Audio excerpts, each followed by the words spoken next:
Marcus makes $58,000 a year.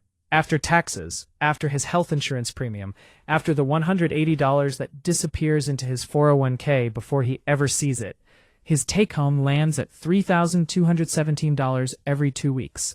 He has direct deposit set up, has had it set up since his first real job at 24. The money arrives on Friday nights, usually around 11:40 p.m. while he's already asleep. He never watches it land. It's 11:47 p.m. on a Friday in March. Marcus is in his apartment in Burbank, California. 1 bedroom, $1,650 a month. A lease he renewed because moving felt like too much right now. He fell asleep on the couch around 10 with a half-eaten bowl of cereal on the coffee table and his phone face down beside him. Outside, the 5 freeway is still moving. Somewhere in a data center in Phoenix, Arizona, a server processes a transaction. 3,217 enters Marcus's checking account. He doesn't feel it happen, he doesn't know it happened, and within the next 4 hours, without a single button being pressed, without Marcus signing anything, without Marcus being consulted in any way, that money will begin doing things he was never taught to understand. This is not a story about fraud. This is not a story about conspiracy. This is a story about how the banking system was designed to work, legally, transparently, exactly as intended, and how almost nobody who uses it every day knows what it actually does between Friday night and Monday morning. Marcus is not a victim. He is a participant in a system that was running before he was born and will run long after him. The question this video asks is simple. Do you know what system you're participating in? By midnight, Marcus's 3,217 is sitting in a Wells Fargo checking account, earning 0.01% annual interest. That's the rate Wells Fargo currently pays on standard checking accounts. On 3,217 over an entire year, that rate produces 0.32. If Marcus keeps that money in his checking account for 12 months untouched, Wells Fargo will pay him the cost of a single gumball. Meanwhile, Wells Fargo's current prime lending rate for personal loans sits at 8.5%. For credit cards, the average APR they charge hovers around 24.6%. The bank is borrowing Marcus's money at 0.01% and lending it out at rates between 8 and 25%. That gap, that distance between what they pay him and what they charge everyone else, is not an accident. It is the entire business model. It has always been the entire business model. By 1 a.m., Marcus is still asleep. The cereal bowl is still on the coffee table. In Phoenix, Wells Fargo's systems have already categorized his $3,217 as part of what regulators call a demand deposit. Money the bank owes him on demand, money he can withdraw at any moment. But here's what most people never learn. The bank is not required to keep his $3,217 sitting in a vault somewhere, waiting for him. Under the fractional reserve banking system that has governed American banking since 1913, commercial banks are required to hold only a fraction of their deposits in reserve. In March 2020, the Federal Reserve quietly reduced that reserve requirement to 0%. Not reduced, 0. The legal minimum reserve requirement for American banks is currently nothing. This does not mean Wells Fargo holds nothing. Most major banks maintain reserves well above 0 for operational stability. But it means Marcus's $3,217, the number he will check on his phone tomorrow morning and feel reassured by, is not physically sitting anywhere waiting for him. It has already become something else. Here is what fractional reserve banking actually does. Marcus deposits $3,217. The bank logs it as a liability, money they owe Marcus. Then they turn around and use that deposit as the basis for creating new loans. A portion of Marcus's deposit will become part of the reserve backing a $280,000 mortgage issued to a couple in Glendale. Another portion will back a $14,000 personal loan issued to a teacher in Sacramento. Another portion will back a small business credit line extended to a restaurant owner in Pasadena. The bank doesn't move Marcus's specific dollars. The system doesn't work that way. What it does is use the existence of Marcus's deposit and thousands of deposits like it as the foundation for lending out multiples of what it actually holds. Through this mechanism, commercial banks in the United States currently hold approximately $17.6 trillion in deposits and have extended approximately $12 trillion in loans. The money in circulation inside the banking system is significantly larger than the money that was ever deposited into it. New money, created through lending, built on the foundation of people like Marcus sleeping on their couches on Friday nights. By 2 a.m., 3 people Marcus will never meet are benefiting from the existence of his paycheck. The couple in Glendale got their mortgage at 7.1%. They are building equity in a home. Their net worth is growing while they sleep.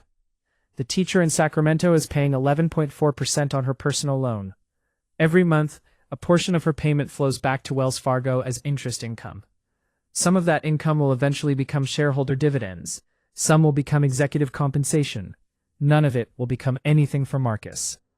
The restaurant earner in Pasadena is drawing on a credit line at 9.75% to cover payroll this week. His business stays open. His employees get paid. Wells Fargo earns the spread. Marcus earns nothing. This is not bitterness. This is arithmetic. The financial system does not punish Marcus for sleeping. It simply rewards everyone who understands how it works and positions themselves accordingly.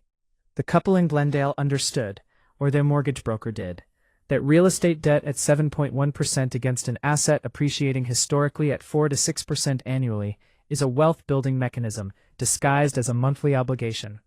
The bank understood that lending at 7.1% while paying depositors 0.01% is a 710 to 1 return differential on the same underlying dollar. Marcus has a savings account that earns 0.01% and a credit card that charges 22.9%. He is, in the language of banking, a net interest margin contributor. He is more valuable to Wells Fargo as a borrower than as a depositor. His debt earns them money. His savings cost them almost nothing to maintain. The system is not broken. The system is working exactly as designed. The question is who it was designed for. By 3 a.m., Marcus shifts on the couch. His phone lights up with a notification. An Amazon order he placed last Tuesday has shipped.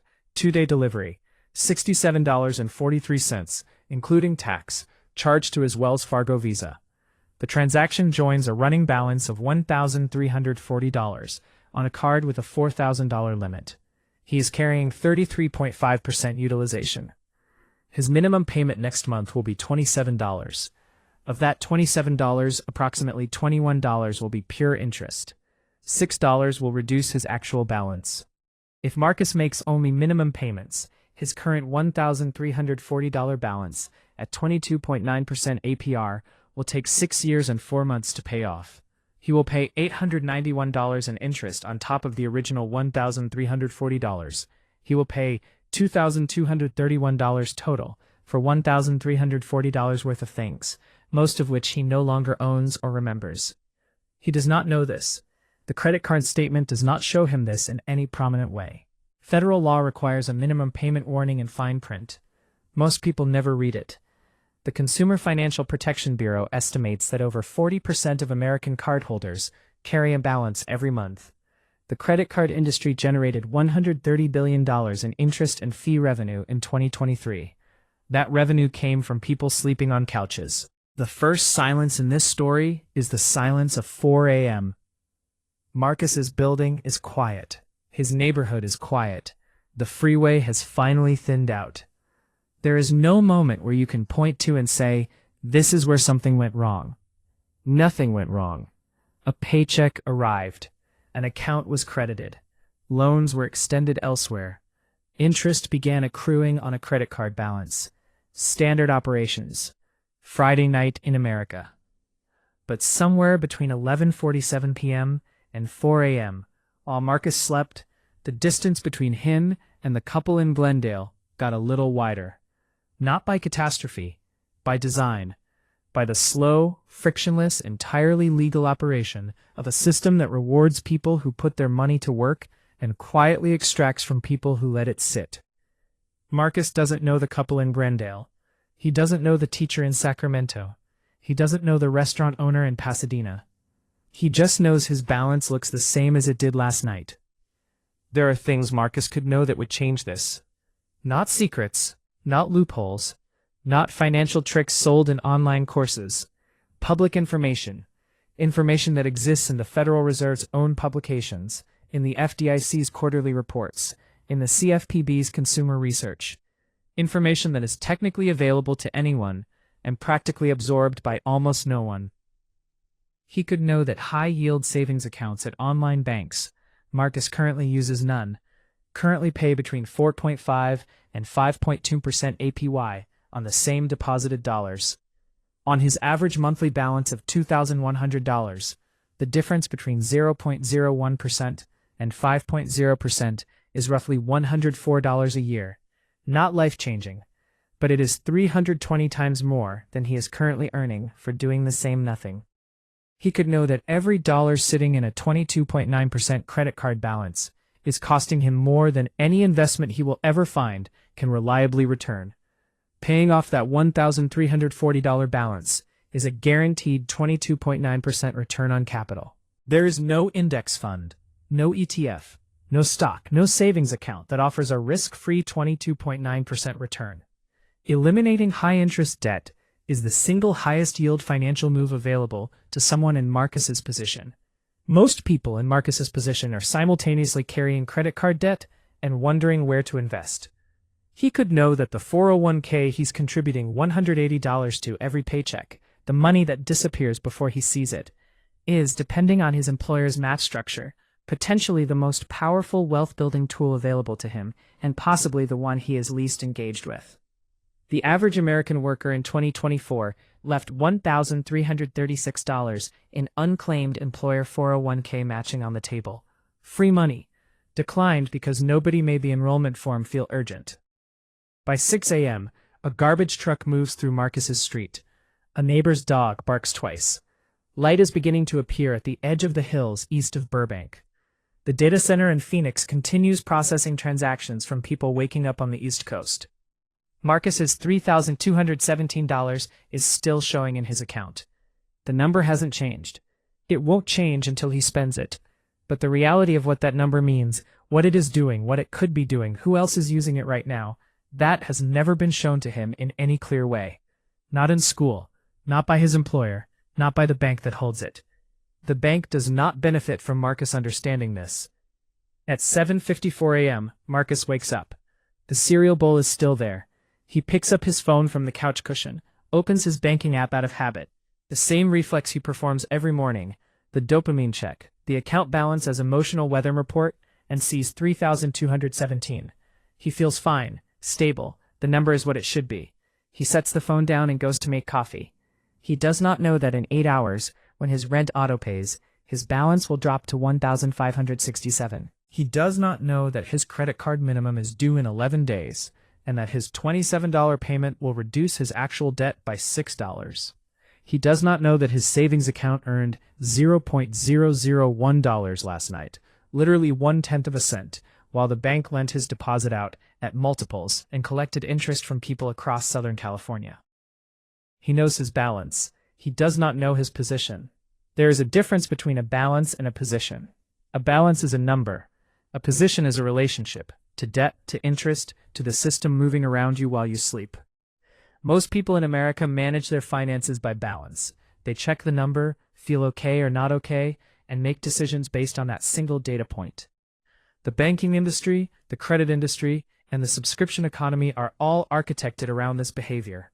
Keep the consumer focused on the balance. Keep them checking the number. The number will feel stable. The position will quietly shift.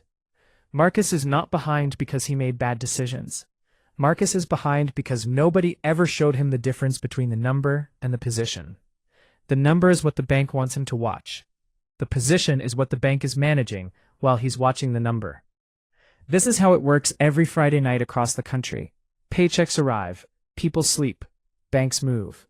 The gap between depositors and borrowers, between people who hold debt and people who issue it, between people who earn 0.01% and people who collect 22.9%, widens by a fraction of a percent, every night, invisibly, without drama, without any individual moment you could point to and call wrong. The machine doesn't need you to understand it. It runs either way. But here is what changes when you do understand it. You move $800 from a 0.01% checking account into a 5.0% high-yield account. You stop carrying a credit card balance because you now understand that no investment, beats a guaranteed 22.9% return. You check your 401k enrollment and discover your employer matches 4% and you've been contributing 3%. You increase your contribution by 1%. You do not become rich overnight. You become someone who understands their position, not just their balance. The machine keeps running. The bank keeps lending. The data center in Phoenix keeps processing. But now, at least, you are not the only one who didn't know what was happening. Marcus makes $58,000 a year. He will probably make more next year. He will probably move to a slightly better apartment. He will probably get a credit limit increase he didn't ask for, and feel briefly affirmed by it. He will check his balance every morning, feel okay or not okay, and move on with his day. Unless one Friday night, he doesn't fall asleep before the money arrives. Unless just once, he watches what happens to that $3,217 between midnight and morning, and decides that understanding his position is worth more than the comfort of watching a number stay still. The money lands at 11:47 p.m. Marcus is already asleep. Whether he stays that way is the only thing in this entire system that he actually controls.